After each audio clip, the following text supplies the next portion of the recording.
The day I deleted my apology. Drafts. I remember the way my childhood voice used to echo in the quiet corners of my mind. Soft, tentative, always holding back. I was 6, sitting cross-legged on the hardwood floor of my parents' living room, clutching a crayon in my trembling hand. I had just spilled juice on the carpet, and my mother's eyes flashed with a mixture of frustration and disappointment. I wanted to apologize, to make it better, but the words got tangled in my throat. Instead, I drew a picture. Swirling colors, a messy heart, an unspoken plea. Even then, I understood that apologies weren't just words. They were currencies of reassurance, bridges over the chasms of shame. That memory is etched into me, a silent lesson about the cost of silence and the weight of unspoken remorse. Decades later, I found myself standing in front of a digital abyss, my laptop screen, filled with drafts of apologies I never sent. Each one was a carefully constructed plea, a desperate attempt to mend fractured relationships, to reclaim some semblance of peace. But as I read through them, I felt a strange detachment, like watching someone else's ghost. They were full of remorse, yes, but also of shame, anger, and a desperate need for validation. I realized I was holding on to these drafts not to heal, but to punish myself, to anchor my identity to the mistakes I feared defining me. So, one day, I made the decision I had been avoiding. Delete, delete, delete. Not just the drafts, but the weight they carried. I deleted my apologies, and with them, the invisible chains. The psychological insight that struck me in that moment was rooted in attachment theory, specifically, the anxious, preoccupied style I had unknowingly adopted. Growing up, love was a fragile thing, tethered to my performance, my ability to apologize, to make amends before I was even asked. I learned to seek reassurance in my own words, in my constant effort to fix what was broken, even if it was never truly mine to fix. My attachment style had woven an intricate web of needing to be forgiven, of equating worth with penance.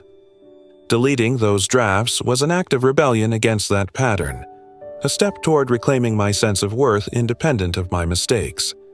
But it was also an act of mourning. Mourning the childhood voice I had silenced, the innocence I had traded for a lifetime of self-policing.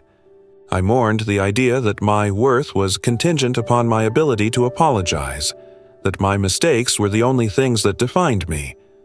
I felt a strange lightness after pressing delete, like shedding an old skin, one that had grown too tight, too suffocating.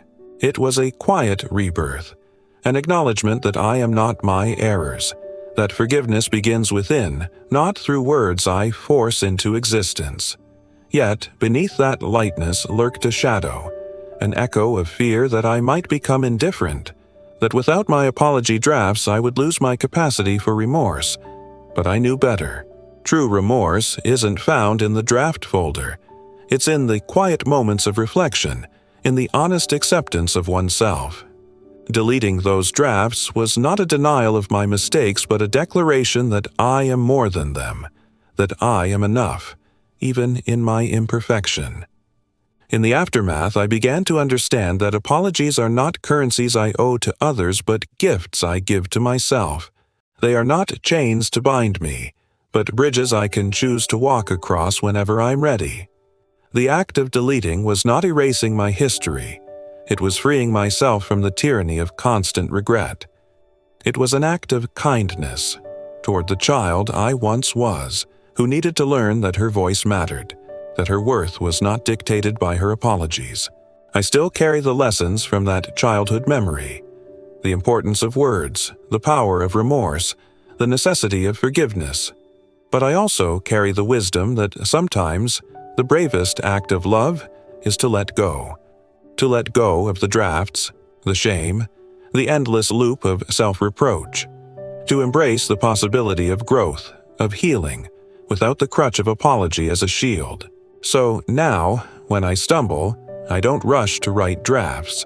I sit with my silence, with my imperfections, and I breathe. I allow myself the grace to be flawed, to be imperfect, to simply be. Because I've learned that truth, raw, poetic, unvarnished, is more beautiful than any well-crafted apology. It is in that truth that genuine connection begins.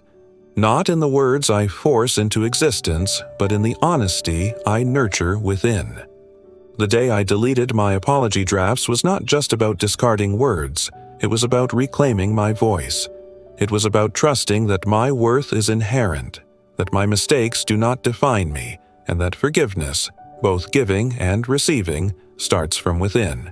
It was a quiet revolution, a tender act of self-love, born out of the shadows of childhood and the complexities of adulthood. And in that act, I found a new way to be whole. Not perfect, but enough.